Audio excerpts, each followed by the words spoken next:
પોલિમર્ફિઝમનો simple meaning શું થયો તો કે એક જ નામ હોય પણ મલ્ટિપલ વર્ક થતું હોય. નામ એક જ છે પણ એક જ નામ ઉપરથી જો મલ્ટિપલ વર્ક થતું હોય એને કહેવાય polymorphism. Polymorphism means one name multiple works. નામ એક જ છે પણ દરેકે નામમાં દરેક જગ્યાએ એનું વર્ક અલગ અલગ હોય, તો આને કહેવાય પોલિમર્ફિઝમ. આપણે આજના લેક્ચરમાં પોલિમોર્ફિઝમનું જસ્ટ બેઝિક ઇન્ફોર્મેશન જોઈ લઈએ, ઇન્ટ્રોડક્શન જોશું. Polymorphism is the ability to use an operator or method in different ways. Polymorphism શું કરે છે તો કે એક એવી એબિલિટી છે એની પાસે કે એક જ ઓપરેટર છે અથવા તો એક જ મેથડ છે એ ડિફરન્ટ સિચ્યુએશનમાં ડિફરન્ટ વર્ક કરતું હોય, તો આને કહેવાય polymorphism. Polymorphism give different meaning or function to the operator or method. Polymorphism શું કરે છે તો કે તમારો ઓપરેટર છે અથવા તો ફંક્શન છે એને એક ડિફરન્ટ મીનિંગ આપે છે. હમણાં છે ને આપણે એનું પ્લસ ઓપરેટરનું એક જોશું એક્ઝામ્પલ, એટલે ખ્યાલ આવશે. Poly refer to a many signify the many use of this operators and method. પોલીનો મતલબ શું થાય તો કે કોઈ ઓપરેટર છે અથવા તો કોઈ મેથડ છે એનો તમે એક કરતાં વધારે જગ્યાએ યુઝ કરી શકો. ભલે એનું નામ એક જ છે, એની સાઇન એક જ છે, પણ એ સાઇનથી તમે એક કરતાં વધારે એનો યુઝ કરતા હોય તો આને કહેવાય polymorphism. A single method use or an operator function in many way can be call polymorphism. પોલિમોર્ફિઝમને આપણે બીજું એ કહી શકીએ કે કોઈ એક મેથડ છે અથવા તો કોઈ એક ઓપરેટર ફંક્શન છે એને તમે એક કરતાં વધારે વેથી યુઝ કરતા હોય, તો આ એક કરતાં વધારે વે કોણ પ્રોવાઈડ કરે છે તો કે એ વે છે એને કહેવાય polymorphism. Polymorphism refer to A codes, operator or object that behave differently in different context. આ મેં હમણાં જ ડિસ્કસ કર્યું કે પોલિમોર્ફિઝમ શું કરશે તો કે તમારો કોડ છે, તમારો ઓપરેટર છે અથવા તો તમારો ઓબ્જેક્ટ છે એને ડિફરન્ટ સિચ્યુએશનમાં ડિફરન્ટ વર્ક કરાવવા માંગશે. પોલિમોર્ફિઝમ શું કરશે તો કે કોઈ એક ઓપરેટર છે એમાં તમે બે ઇન્ટીજર પાસ કરો તો એ ઓપરેટરનું કાંઈક અલગ થઈ ગયું, બે સ્ટ્રિંગ પાસ કરો તો એનું કાંઈક કામ અલગ થઈ ગયું, બે ફ્લોટ વેલ્યુ પાસ કરો તો એ ઓપરેટરનું કાંઈક વર્ક છે એ અલગ થઈ ગયું. એટલે ડિફરન્ટ કન્ટેક્સ્ટમાં પોલિમોર્ફિઝમ શું કરશે તો કે તમારો ઓપરેટર છે, ઓબ્જેક્ટ છે કે કોઈ ફંક્શન છે એ ડિફરન્ટ કન્ટેક્સ્ટમાં ડિફરન્ટ વર્ક કરશે. અહીંયા આ એક પોલિમોર્ફિઝમનું એક સિમ્પલ એક્ઝામ્પલ આપેલું છે. દાખલા તરીકે મારો એક ઓપરેટર છે પ્લસ. આ પ્લસ ઓપરેટરમાં તમે જો બે વેરિયેબલ પાસ કરો છો, બે નંબર પાસ કરો છો, બે ઇન્ટીજર ટાઈપના છે, 6 અને 10 બે ઇન્ટીજર ટાઈપના છે, એના વચ્ચે તમે પ્લસ ઓપરેટર યુઝ કરો છો, તો આ સિચ્યુએશનમાં આ શું કરશે તો કે કમ્પાઇલર આ બે નંબરનું એડિશન કરશે. પણ કયા બે નંબર તો કે બે ઇન્ટીજર નંબરનું એડિશન કરશે. સેમ વસ્તુ ફોર એન એક્ઝામ્પલ, હું પ્લસ ઓપરેટરની આગળ પાછળ બે સ્ટ્રિંગ પાસ કરી દઉં તો આ સિચ્યુએશનમાં આ પ્લસ ઓપરેટર છે એ બે સ્ટ્રિંગને એડિશન નહીં કરે. આ પ્લસ ઓપરેટર આ બે સ્ટ્રિંગનું કોન્કેટિનેશન કરશે. એટલે આઉટપુટ તમને શું મળશે તો કે SYBCA સ્ટુડન્ટ આઉટપુટ મળશે. ઉપરના કેસમાં પ્લસ ઓપરેટરમાં આઉટપુટ તમને 16 મળતું હતું. શું કામ તો કે પ્લસ ઓપરેટરની આજુબાજુ મેં બે ઇન્ટીજર પાસ કર્યા છે. એટલે આ સેમ પ્લસ ઓપરેટર અહીંયા છે, જે ઉપર પ્લસ ઓપરેટર હતો એવો જ પ્લસ ઓપરેટર નીચે યુઝ કર્યો છે. પણ આ કેસમાં મેં પ્લસ ઓપરેટરની આજુબાજુ બે સ્ટ્રિંગ આપી છે. પહેલી છે SYBCA, બીજી છે ઈ છે સ્ટુડન્ટ્સ. તો તમારું આ ઓપરેટર શું કરશે તો કે આ કેસમાં બે સ્ટ્રિંગને તમારે એડિશન નથી કરવાની, બે સ્ટ્રિંગનું કોન્કેટિનેશન કરાવવાનું છે. એટલે તમને આઉટપુટમાં બે સ્ટ્રિંગ મર્જ કરી અને એક સ્ટ્રિંગ આઉટપુટ આપશે. એટલે SYBCA સ્ટુડન્ટ છે એ તમને આઉટપુટ મળશે. સેમ વસ્તુ પોલિમોર્ફિઝમનો હજી એક એક્ઝામ્પલ લીધો છે અહીંયા. ફોર એન એક્ઝામ્પલ, સપોઝ કે હું મારા પોલિમોર્ફિઝમમાં મારો પ્લસ ઓપરેટર છે એના આગળ પાછળ કોઈ પોઈન્ટ વાળી વેલ્યુ પાસ કરું છું. એકમાં 7.15 છે, બીજું છે એ છે 3.78. તો આ કેસમાં કમ્પાઇલર આ 7.15 અને 3.78 ને મર્જ નહીં કરે, આનું એડિશન કરશે. ઉપરમાં કેમ બે સ્ટ્રિંગનું મર્જ કર્યું હતું, તમે અહીંયા બે સ્ટ્રિંગની જગ્યાએ બે ફ્લોટ વેલ્યુ પાસ કરાવો છો, તો કમ્પાઇલર આ 7.15 3.78 એવું આઉટપુટ નહીં આપે. કમ્પાઇલર આ બે ફ્લોટિંગ પોઈન્ટનું એડિશન કરી અને તમને આન્સર આપશે. એટલે આ શું થયું, તો કે આ તમારા પ્લસ ઓપરેટરનું પોલિમર્ફિઝમ થયું. પ્લસ ઓપરેટર છે એનું પોલિમર્ફિઝમ માટે આપણે એક્ઝામ્પલ લીધું છે.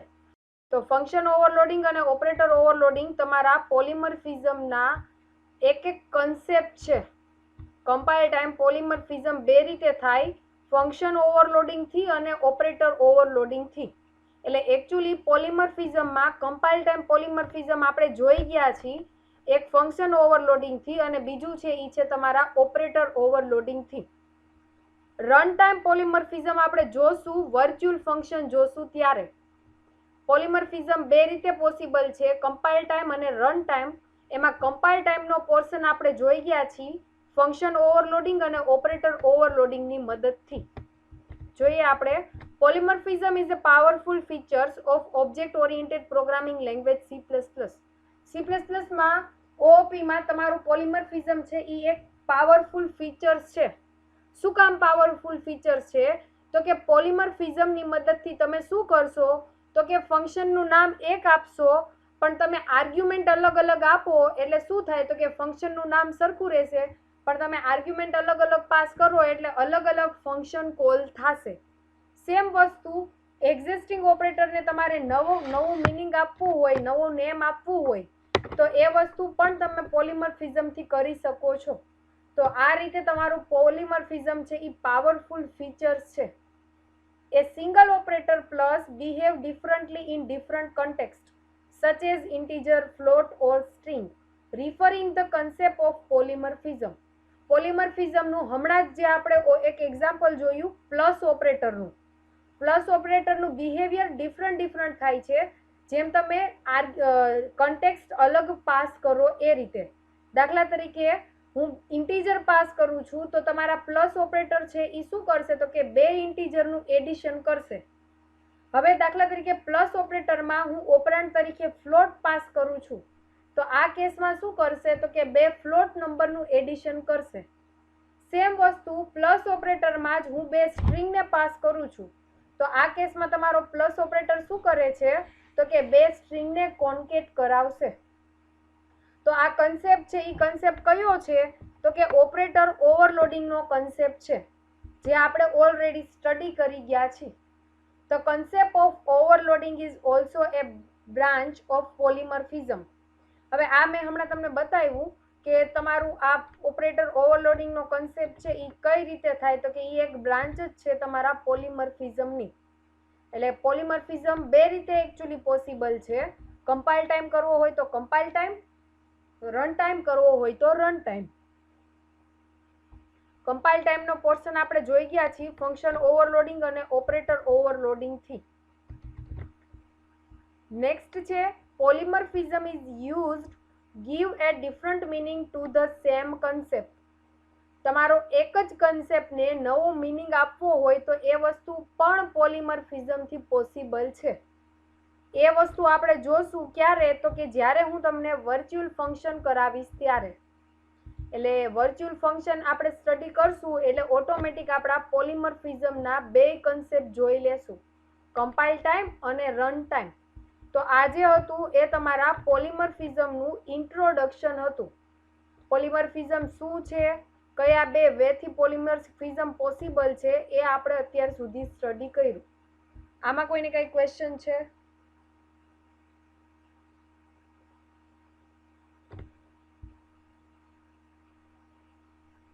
Okay, so we have already seen how variables are seen as a memory cell that can be accessed using their identifier.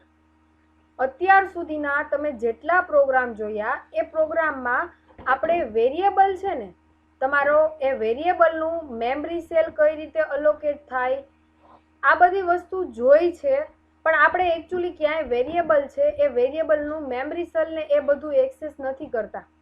આપણે આપણા પ્રોગ્રામમાં વેરિયેબલનું આઈડેન્ટિફાયર યુઝ કરી છે. આઈડેન્ટિફાયર એટલે શું?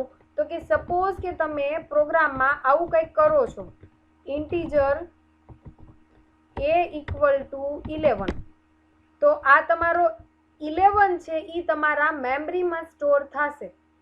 11 છે એ તમારા એક મેમરી બ્લોકમાં સ્ટોર થશે.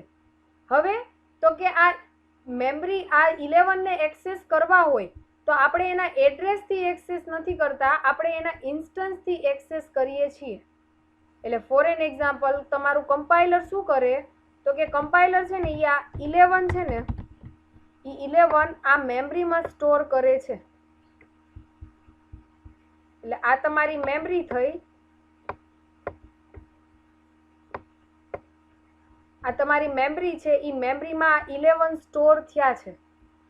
તમારે આ મેમરીને તમારે આ 11 ને એક્સેસ કરવા હોય તો આપણે એના ઇન્સ્ટન્સથી આને એક્સેસ કરીએ છીએ. આપણે ક્યાંય એનું મેમરી લોકેશનથી આને એક્સેસ કરતા નથી. એટલે ફોર એન એક્ઝામ્પલ આ 11 છે એ દાખલા તરીકે આ મેમરી લોકેશન ઉપર સ્ટોર હોય તો આપણે શું કરીએ છીએ? તો કે આપણે આ મેમરી લોકેશનથી આ 11 ને એક્સેસ નથી કરતા, આપણે ડાયરેક્ટ આ વેરિયેબલના ઇન્સ્ટન્સ છે એ ઇન્સ્ટન્સથી અત્યાર સુધી આપણે એક્સેસ કરીએ છીએ. This way we did not have to care about physical location of our data within memory. We simply use its identifier whether we want to refer the our variable. એટલે અત્યાર સુધી આપણે છે ને એનું ફિઝિકલ લોકેશન ઉપર કોઈ પણ જાતની કેર કરતા નથી. આપણે શું કરીએ છીએ? તો કે આપણે 11 એક્સેસ કરવા હોય તો આપણે શું કરીએ? તો કે ખાલી એના આઈડેન્ટિફાયરથી એ 11 ને એક્સેસ કરી છે. એટલે ફોર એન એક્ઝામ્પલ તમારે તમારા પ્રોગ્રામમાં 11 ને એક્સેસ કરવા હોય તો આપણે આ એડ્રેસ નથી કરતા, આપણે આ ઇન્સ્ટન્સથી આને એક્સેસ કરી છે. દાખલા તરીકે તમારે એની વેલ્યુ હવે આપી દેવી છે a ઇક્વલ ટુ 2, તો મેં શું કર્યું? તો કે આ એડ્રેસનો યુઝ નથી કર્યો, આ ઇન્સ્ટન્સનો યુઝ કર્યો છે. તો આ હતું એ તમારું નોર્મલ વેરિયેબલનું ડિસ્કશન હતું. પોઇન્ટર શું છે? તો કે પોઇન્ટર પોતે પણ એક વેરિયેબલ છે. પોઇન્ટર પોતે એક ટાઈપનો વેરિયેબલ જ છે.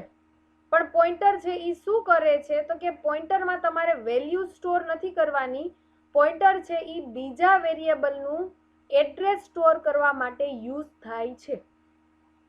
જેમ તમે નોર્મલ પોઇન્ટર જેમ તમે નોર્મલ વેરિયેબલ જોયા, એ નોર્મલ વેરિયેબલ જેવો જ તમારો પોઇન્ટર વેરિયેબલ છે.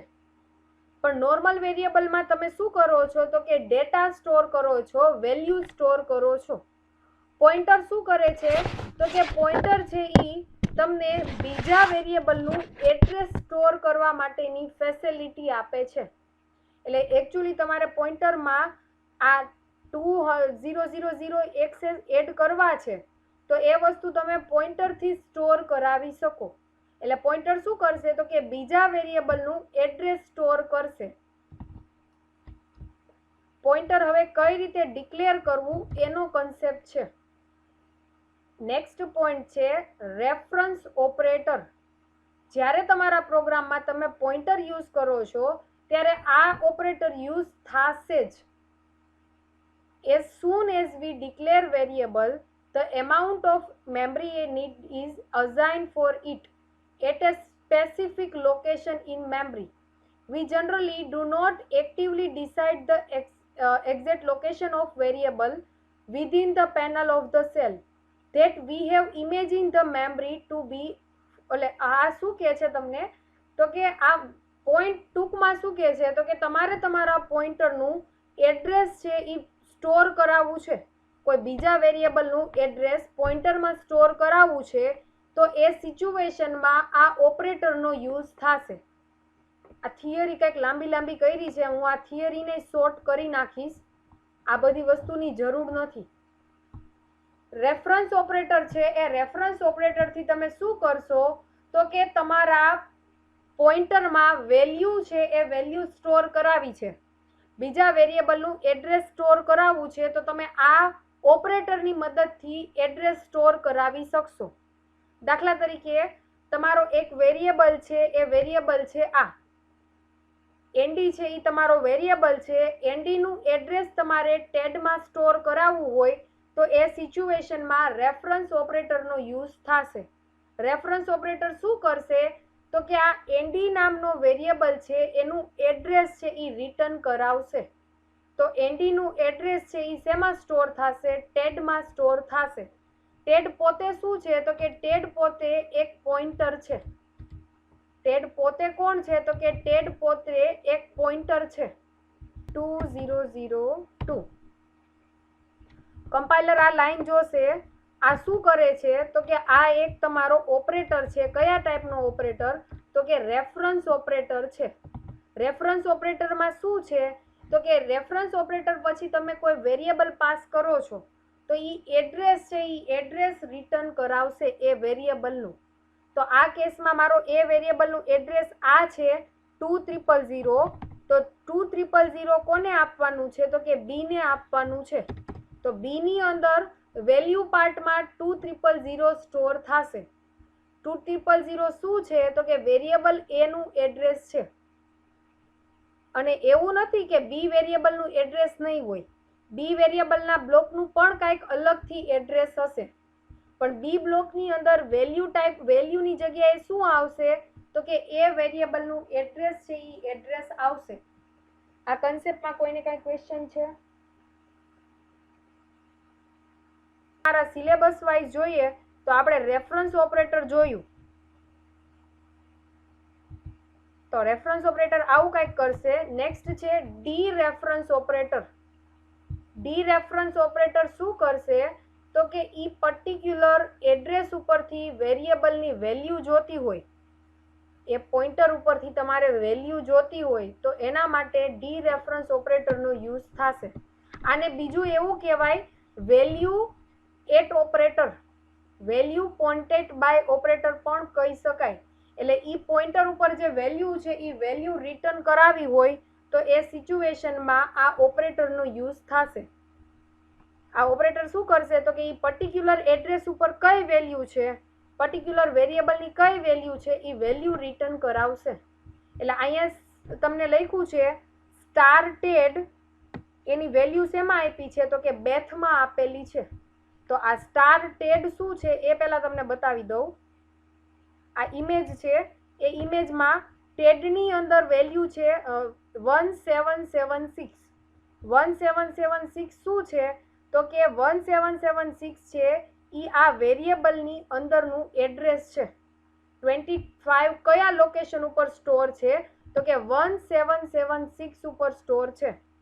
તો ટેડની અંદર 1776 હોય તો 1776 નું અલ્ટિમેટલી વેલ્યુ કેટલી આવે તો કે 25 આવે. તો તમને અહીંયા એક્ઝામ્પલ એવું જ કંઈક આપ્યું છે. ટેડની અંદર જે વેલ્યુ છે એ બેથને આપો. એટલે ટેડની અંદર દાખલા તરીકે વેલ્યુ 1776 છે. 1776 છે એ એડ્રેસ છે 25 નું. તો 25 છે એ કોને આપશે તો કે બેથને આપશે. એટલે સ્ટાર શું કરે તો કે એ પર્ટિક્યુલર એડ્રેસ ઉપરથી કઈ વેલ્યુ છે એ વેલ્યુ રિટર્ન કરાવે છે. એન્ડ પર્સન એડ્રેસ આપે. સ્ટાર છે એ પર્ટિક્યુલર એડ્રેસ ઉપરથી વેલ્યુ આપશે. એને ડી રેફરન્સિંગ ઓપરેટર પણ કહી શકાય. ઓકે.